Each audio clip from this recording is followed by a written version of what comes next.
Ladies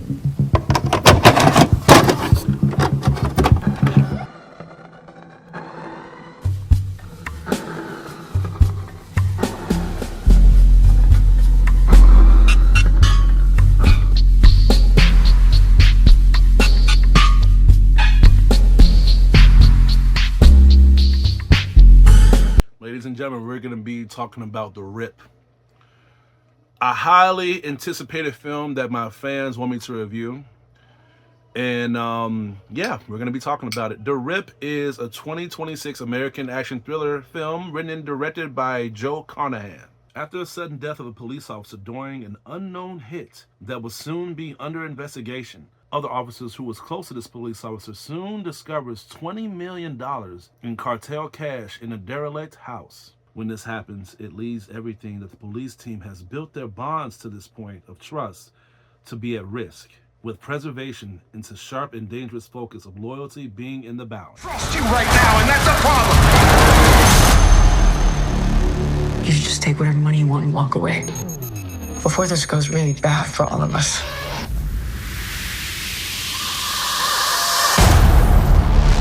This movie was fantastic. It was bursting with so much intensity, so much good acting. I think the acting was the major power of this whole film. Just seeing these characters act their asses off and just giving us into the believability of just a crime going into the corrupt attributes of police activity.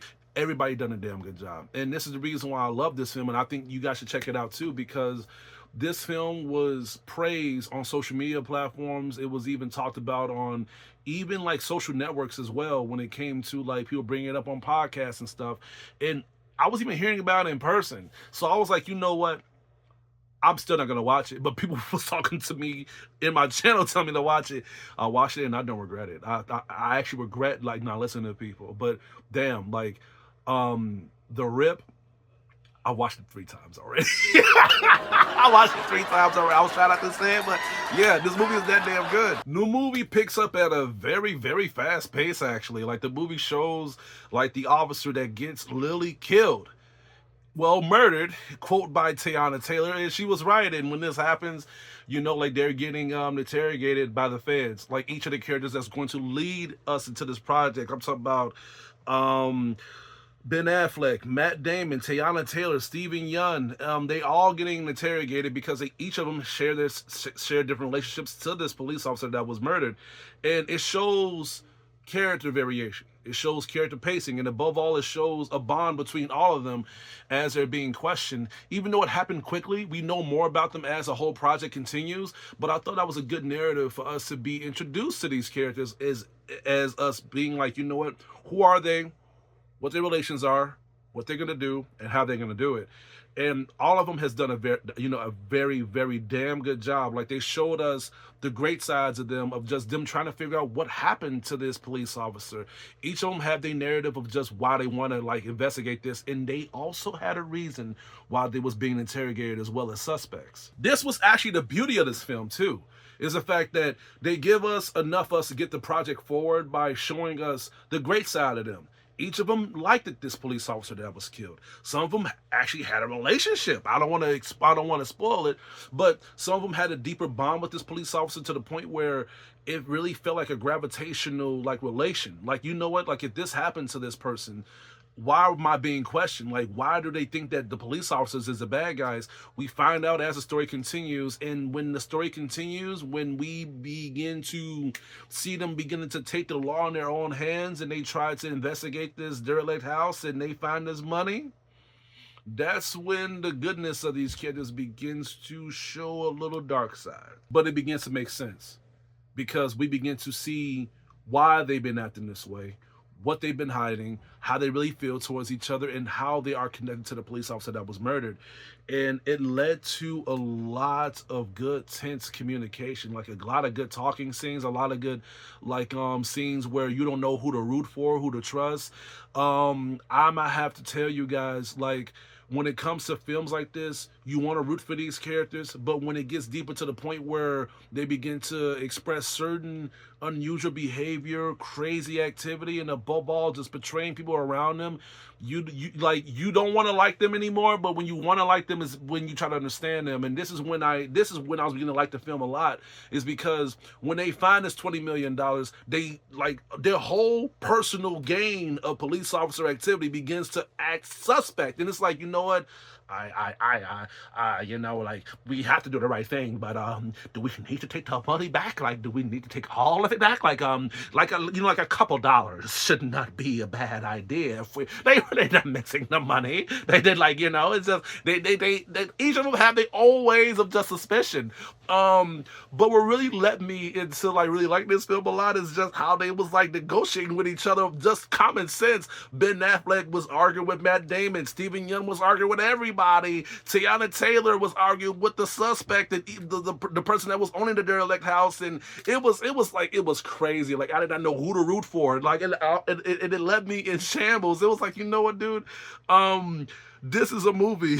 I like movies like this. I like movies like this where before they show you the climactic action, the climactic like the boom, bam, bam, and all that bullshit, they want you to get in depth with these characters. So when the action and shit continues, you can be in depth with the characters. And this ends up happening when they're stuck in this house. They get phone calls from unknown numbers saying that you got 10 minutes to leave the house or y'all fucking dead and all that shit. So there's shootouts and stuff like that. There's a lot of gunplay and all that. And I was entertained, man. I was like, Jesus Christ. But at the same time, I did not know who to root for because I did not know who to fucking trust. I did not know who was the good guys and the bad guys in this film.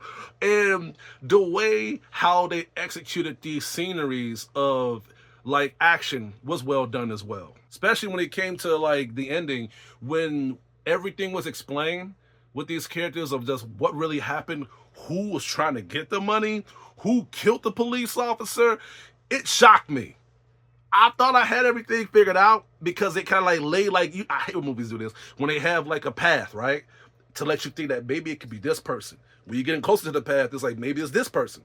When you're getting closer to the, you know, to this part, not the Triforce symbol, but when you get close to this part, it's like, you know what? Now I got it all figured out. I know it's this person now. Why I did it do it, but you got the fingertips, motherfucker. And that is the truth. You know the 5-finger truth. And when that happens, you be like, wait, what the fuck? But it all makes sense. I was shocked of who really did it, and I'm like, damn, that was crazy.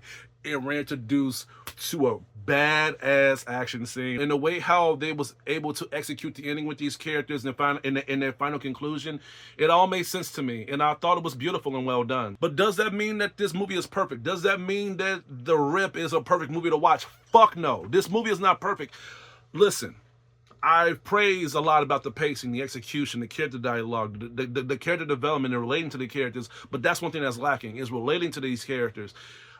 They showed the cop dying. They showed the sympathy of these characters when the cop died and how they was trying to investigate, and just their corrupt side was beginning to unfold when they found the money.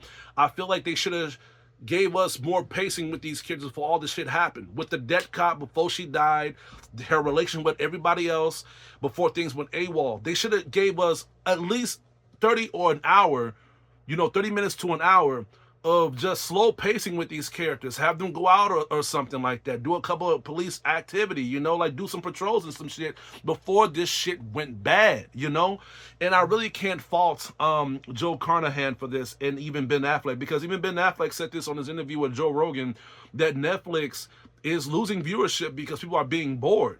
So they literally had to show the action first. So I can't fault them on that.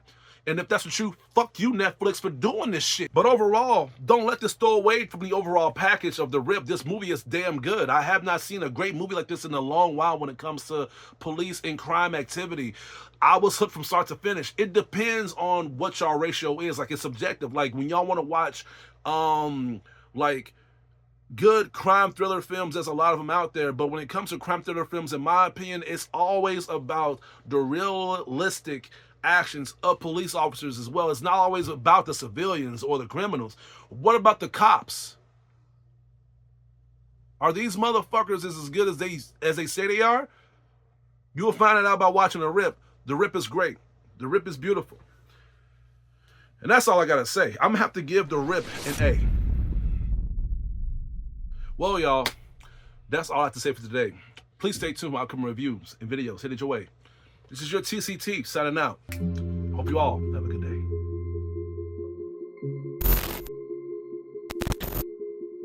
day.